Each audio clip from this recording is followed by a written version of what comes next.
Hi friends, welcome to Azure Content. This is part 23 in Mapping Dataflow Scenarios playlist.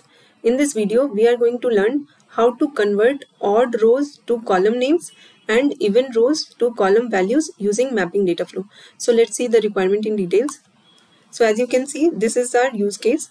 So the first image is our input dataset, and the right side data is the expected output that we want. Okay, so all the odd rows, you can see site, location, building and country should be converted as column names in the output dataset, and all the even rows, that is office, should be the corresponding column value to its previous row. That is, office should be the column value for site, and Delhi and Washington should be the column values for location. Okay, and embassy should be the column value for building, which is its previous row, and India and USA should be the column values for the column name, that is country. Okay, so basically let me clear all this. So basically all the odd rows should be converted as column names and all the even rows should be converted as column values. Okay, so let's see how to achieve this requirement using Mapping Dataflow. So let me go to ADF portal, and here I have uploaded the dataset in the CSV file called odd-even.csv in my Anu demo container inside the ADLS. Okay, so let me go to Dataflow. So let me go to ADF portal and let me start creating the data flow. So I have already turned this data flow debug option as on so that we can preview the data during the creation of data flow. Okay, so here let me add a source transformation and let me create a new dataset pointing to ADLS Gen 2, and let me select CSV as the format, and here let me here in the file path let me navigate to Anu demo container, and there I have the input dataset in odd-even.csv file. So since there is no defined schema here, I won't import the schema, and also I'm not going to select first row as a header. As you can see, there is no column names present. Okay, so let me hit on OK, and let me go to data preview tab and hit on refresh. Yeah, so you can see the data is visible now.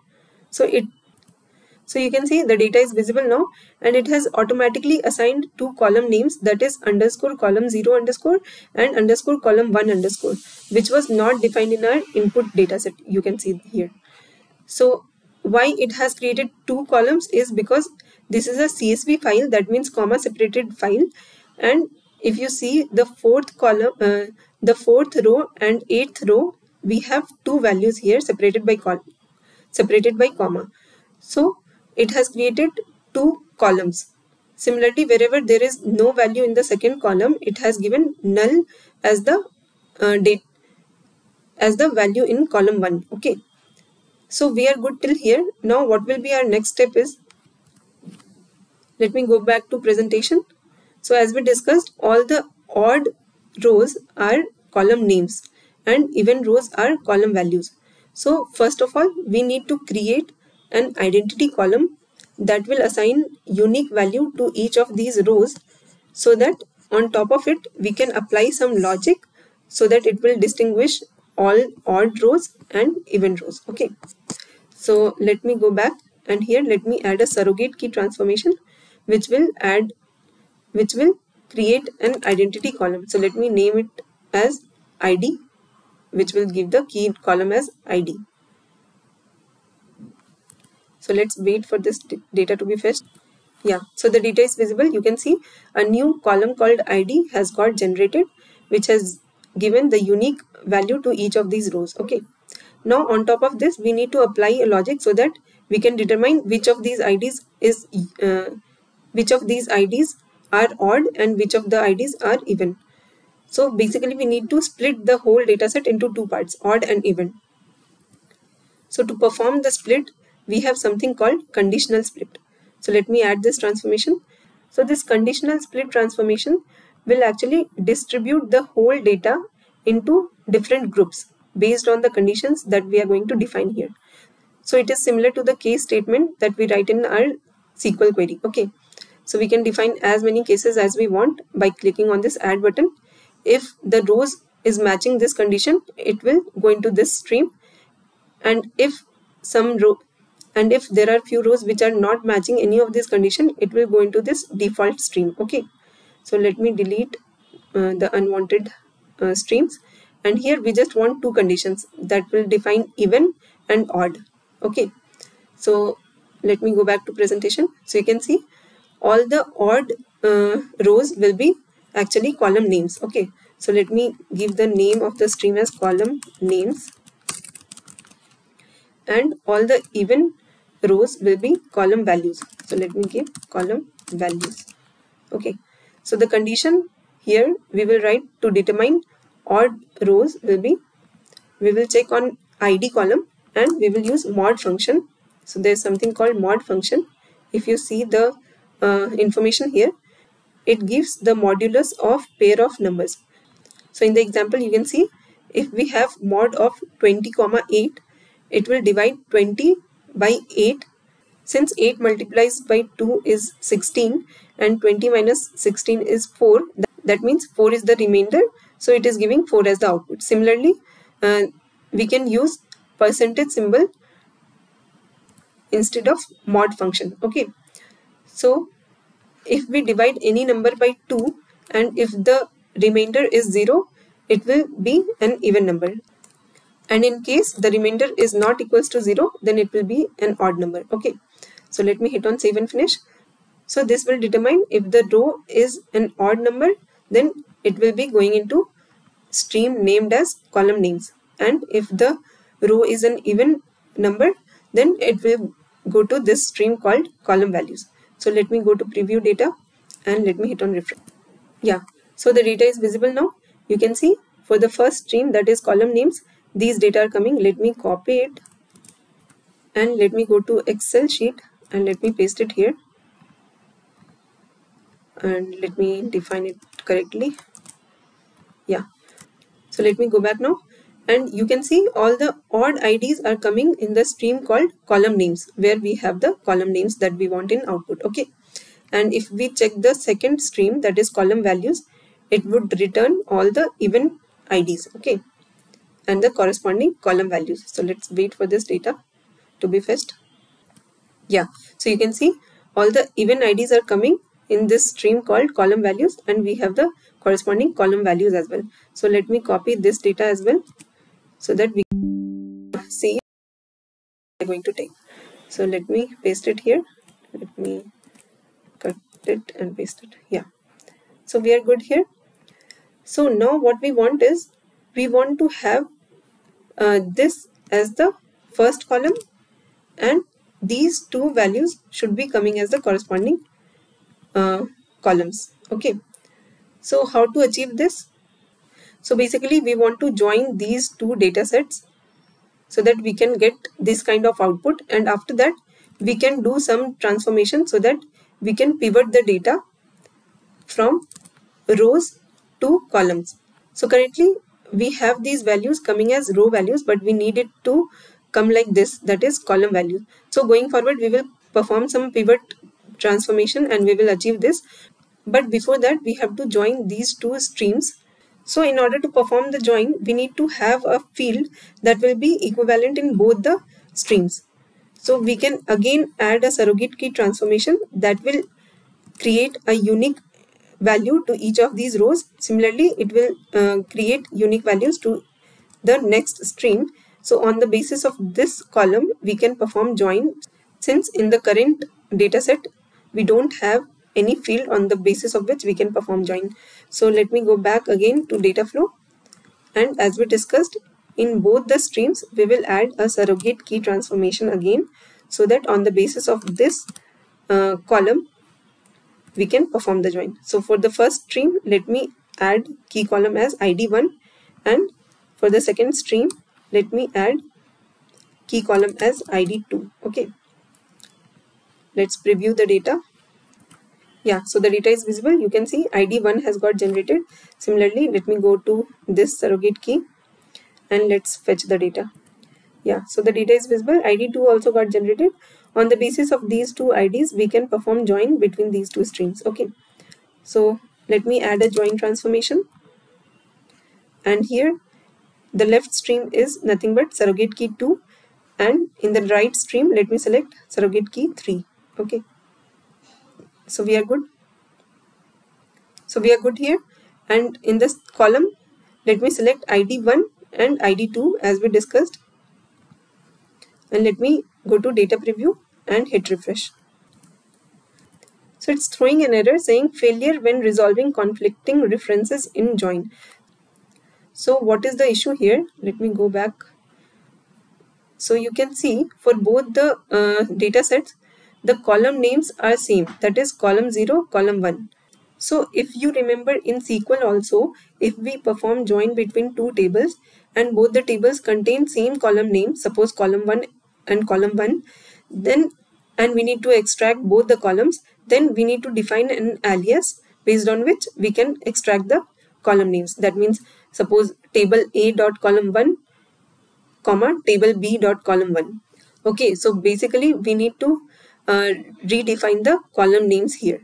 So to do that, what we can do is, let me remove this join transformation and let me add a select transformation so that we can rename the column names. Okay, so as you can see here we have 4 columns, column 0, 1, ID and ID1, but in select transformation we are only getting ID1 and ID. If I reset, then also I am not able to get the schema properly. So what is happening is, let me remove this select also, and in the inspect tab of surrogate key you can see only 2 columns are coming, even if in the data preview it is showing 4 columns. So there is something called map drifted.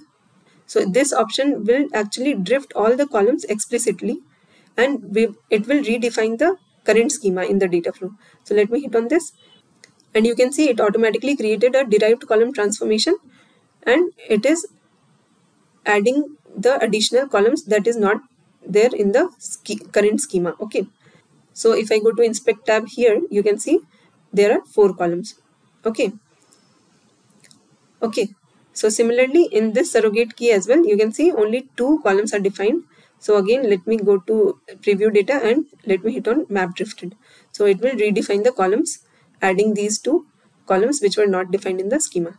Okay, so now let me add a select transformation, and here we will redefine the column names. So if I see the previous output, so you can see we need to change this column name, and also we don't require this column 1 coming from this stream, and ID is also not required. Only this ID1 on the basis of which we need to perform join is required. Okay, so here in select, let me remove ID and let me remove column 1. Let me delete, and in this let me write the name as, this is nothing but the column names that we want. So let me write it as column names. Okay, so we are good.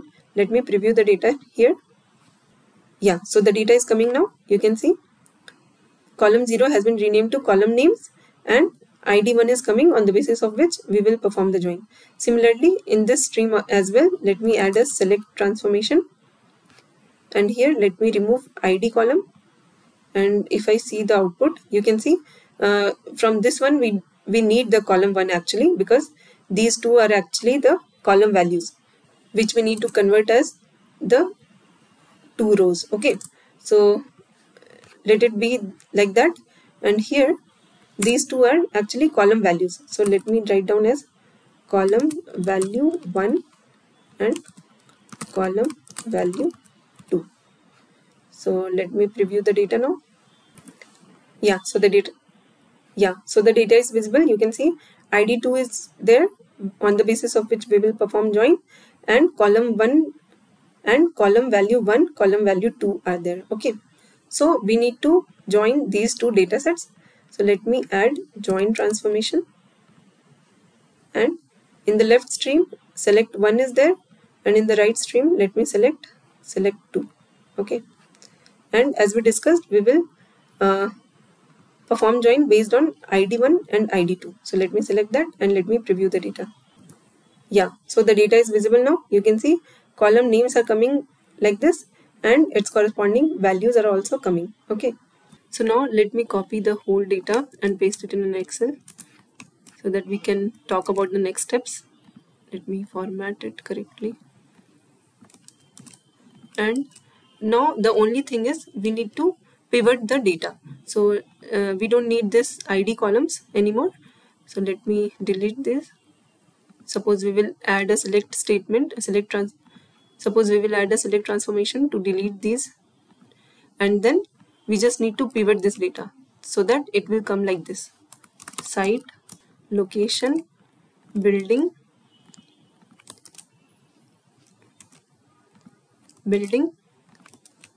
and country. Okay, and then this should be the corresponding pivot values or the column values for these column names. Okay, so till this point we can achieve using just a pivot transformation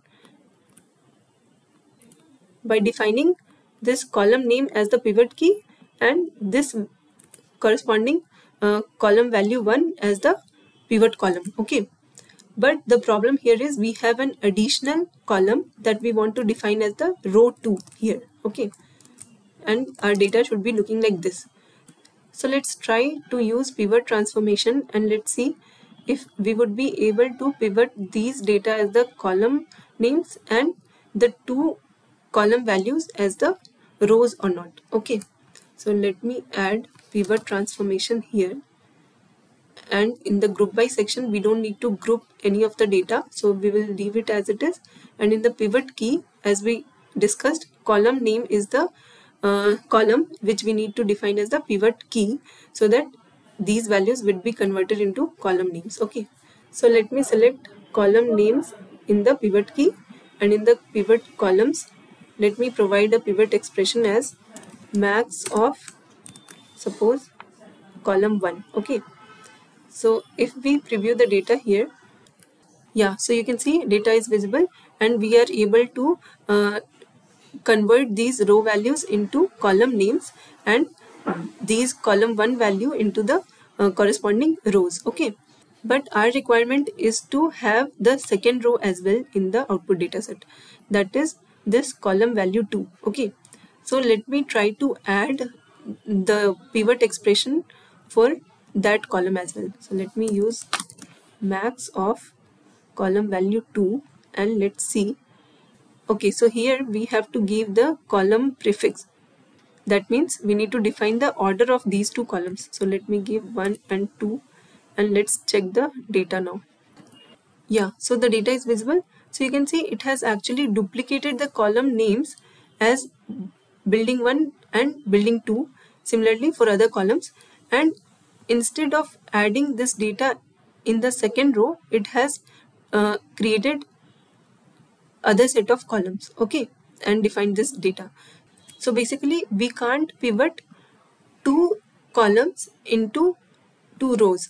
Okay, so what we need to do is we can split the data again into 2 data sets. So first one will have the column name and the first value, and second one will have the column name and the second row. Okay, that is the second column value that we want. Okay, so once we do this, then what we can do is we can perform pivot on top of this, because we have only one column value to be converted in row. Okay, so if we pivot, it will be coming like this. Okay, so this data set would be pivoted like this and the other data set would be pivoted like this. Okay, so once we do this, then on top of this what we can do is we can use union transformation to add these 2 data. Okay, this would just bring up the data coming from the 2 sources and add it. Okay, so in this manner we would be able to achieve this requirement. Okay, so let me go back to dataflow and let's try to apply that. So let me remove this pivot transformation.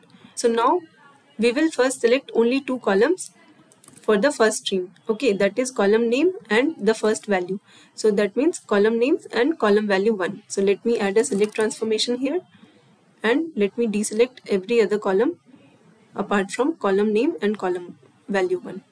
Okay, and similarly I will add a new branch of this join transformation, and let me add select transformation again, and in this time we will add column name and the second value column.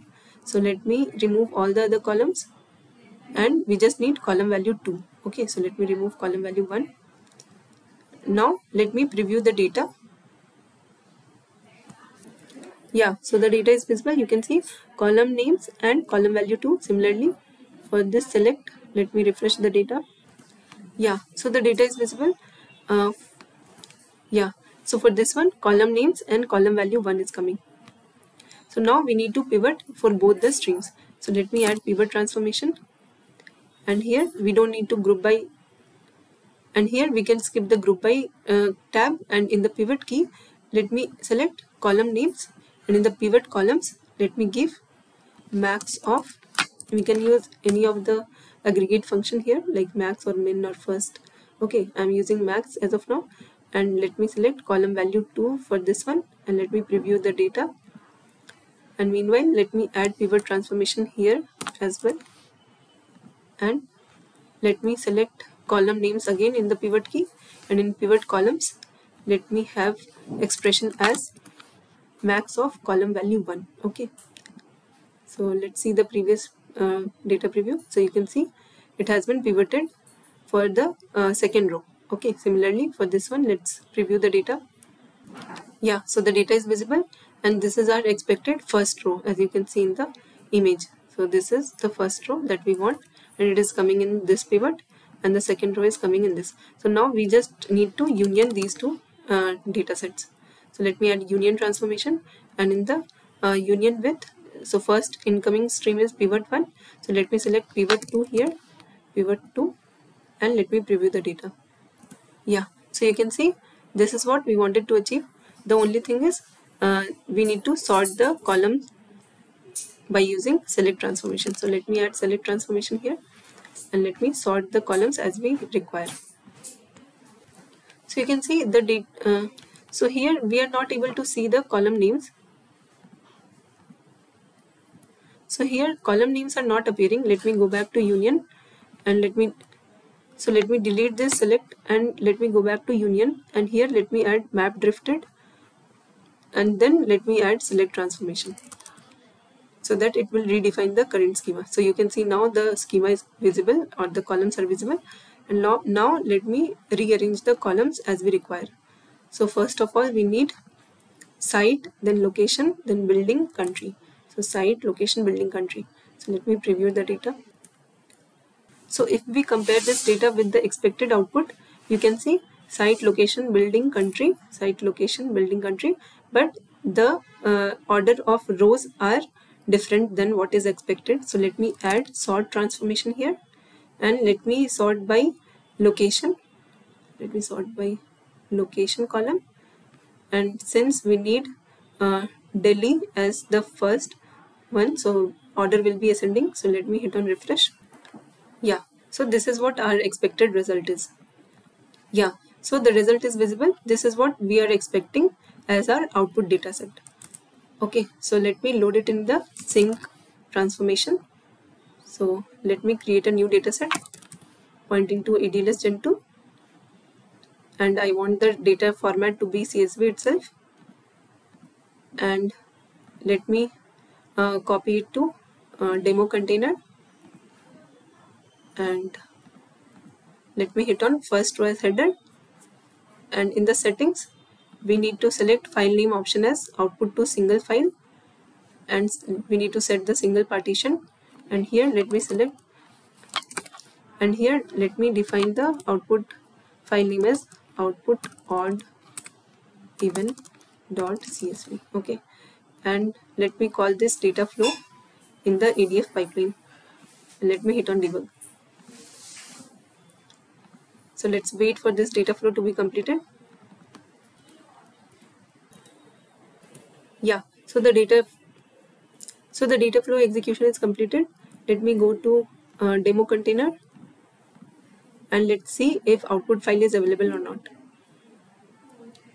So output odd even .csv is available. Let's see the results. Yeah, so the results are visible. If I click on this preview, you can see this is the same expected output which we were looking for. So that's it for this video, guys.